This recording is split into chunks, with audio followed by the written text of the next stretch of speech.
Okay, welcome back to another episode of Cooking with Mr. Dan. Today we're going to be doing a quick video on the spices that I use. You might hear me talk about them, so I'm going to make them today just to show you. They're real quick. Probably only be a couple minute video. Maybe later on today I'm going to use the Blacken Seasoning to do my chicken. So without further ado, let's get to it.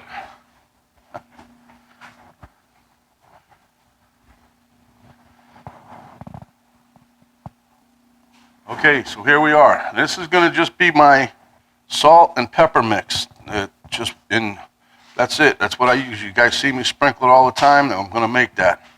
I still have a little bit left in my container, but I'm just going to fill it up. This here is my Blacken Seasoning.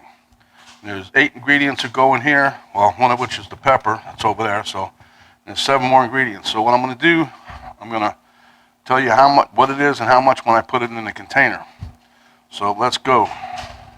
Okay, so first thing we're going to do, making the Blacken Seasoning, and this is going to be, I use Hungarian hot pepper, paprika, and we're going to put 3 tablespoons of that in there.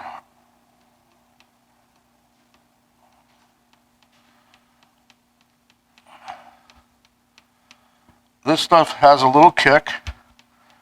Well, I'm talking about the overall seasoning that I'm making here. I use it a lot. I put it on chicken. You can put it on fish. You can put it on anything if you want, really. Just going to give it some nice flavor. And the reason they call it Blacken Seasoning is because when it's cooking, it blackens the exterior of whatever you're cooking.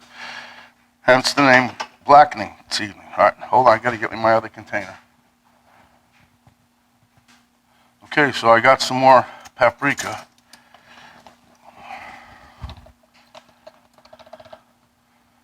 That's 2. Now you don't have to be 100% exact with these. I mean, you could be a little over, a little under, but you get the general idea of what you want. This is spices, so you want to be able to taste certain things. Now I don't like it overly hot. So next we're going to go with the onion powder, and that's 2 tablespoons. This is the onion powder here.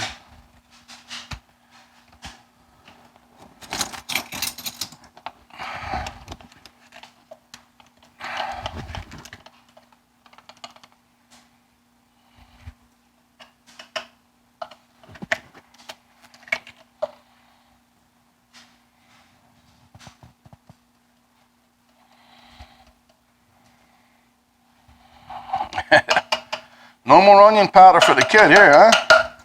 All right, we got just enough though. That was perfect. I don't know, Penny might want to save that bottle. I'll put it off to the side. Okay, so then we're going to have sea salt next, and that's 1.5 teaspoons. I like these new, well, they're not new now, but when I got them they were. They're, different from the other set that I had. I couldn't get some of the spoons into the jars that I had, and it's difficult to pour. But these here, they're kind of rectangle shape, and they fit in almost all the jars that they need to anyway. This is just regular sea salt, 1.5 teaspoons.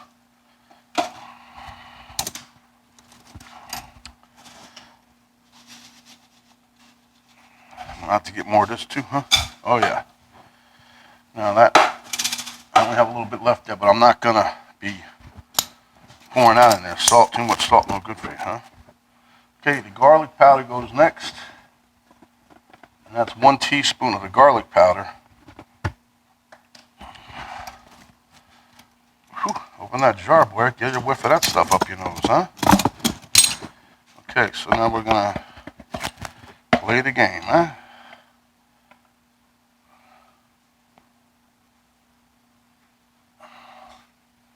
Use 1/2 teaspoon and 1/2. That's 1 teaspoon. Next up will be the ground black pepper.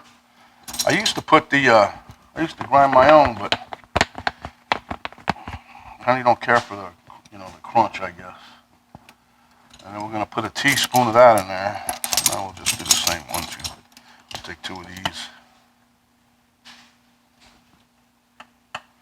Now, if you wanted to be sneaky, you can put white pepper in here, which is also called ghost pepper because you can't see it. And okay, now this next one, the next 2 I'm going to put in there is thyme. And I try to crunch this up a little bit in my hand, so because it's more like little sticks. So what I try to do is to get the flavor going, I rub it in between my fingers and then drop it in there. But either way, you don't really have to do that, but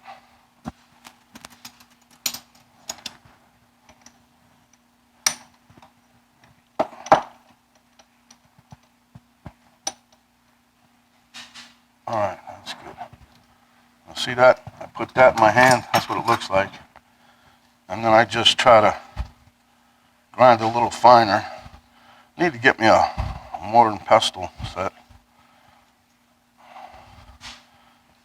But, you know, it works. Just, like they used to say, a little pinch between your cheek and your gum. Oh, no, that's the skull bandits and whatever that stuff was, snuff, whatever you call it. Okay, so that being done, clean this off of here. Okay, and then the next one is going to be oregano. 1 teaspoon of dried oregano. And then my last one, last but not least, is going to be my favorite, the cayenne pepper. Whoo! Justin Wilson, remember him? That Louisiana cook guy? Oh yeah. I tell you, that's so much stuff now. That's what he used to say. That'll give you, he used to tell us stories when he was cooking. But anyway. And then I put 1.5 teaspoons of the cayenne, so that's a teaspoon. Right there, see? Boom. And we'll take a half, yeah. There you go, 1.5, see? I like the cayenne pepper. Me, I'd probably put 2 if I could get away with it. But I don't want to make it too hot because then nobody's going to enjoy it when they eat it. Because it does have a nice flavor. And I'll show you guys today. If you've seen the recipe, well, I don't know if I did. No, I didn't do that one on there. I still got to make that yet. Penny got some squash, or whatever you call those things, zucchini. And just the other day, I made a batch of fried zucchini, but I put the blackening seasoning on there. Boy, those things come out good.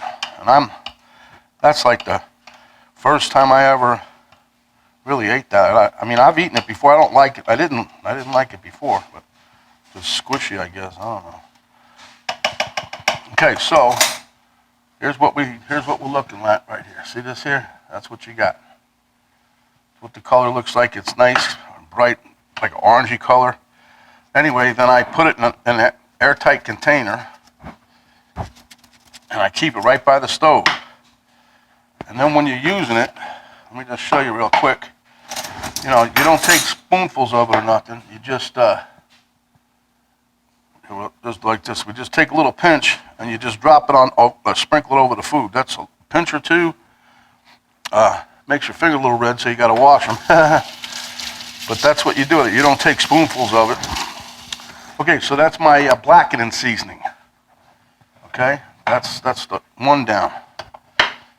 And then the next one, this one's going to be a long one.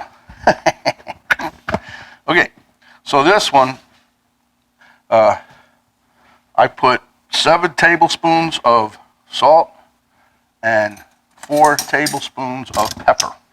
That's my mix. Excuse me.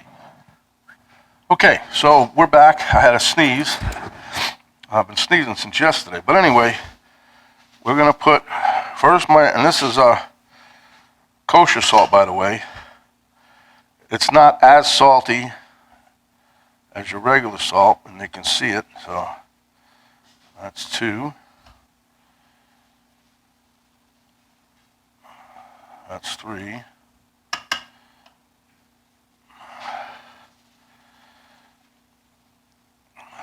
4, 5, 4. whoa. 6. And one more. That makes a 7, huh? Yep. Okay. Now if you don't have to, you can make your own mix. I mean, you don't have to put. I like the pepper, so I put 4 to 7. So, but you can put like 1 to 2, like 1 pepper. There's 1, 2, 3, and that's 4. Okay. And then when when you're cooking with it, try it. You keep it by the stove also, but it comes in handy where you don't have to take 2 separate shakers and do this. You just grab a pinch of that stuff and just dump it in there. Or if you wanted to mix it, take a spoon out. You can take a spoon and dump it. Whatever. But anyway, that's what you got there. As you can see, it's a nice mix, see? And again, like I do, I just take it and I drop, like that. And don't sit over one spot. If you're going to coat it and stay high up, you want altitude on that, That's why if you ever watch them when they're cooking, it spreads out the flavor across whatever you're trying to cook. Okay, so there you have it. My 2 favorite spicy things, and I keep them right by the stove. I keep the salt and pepper one on top because I use that the most. So there you have it, folks. We're not going to the taste test table for this. I'm not eating a spoonful of any of that. All right, so we'll see you next time. This is Mr. Dan reminding you to wash your hands, put a mask on, don't chew with your mouth. Oh, only kidding. All right, so we're going to be out, and if you like what I just showed you, give me a thumbs up, share it with your friends, hit the subscribe button, and hit the notification bell. Okay, till next time, I'm hoping we can do another one today. Goodbye.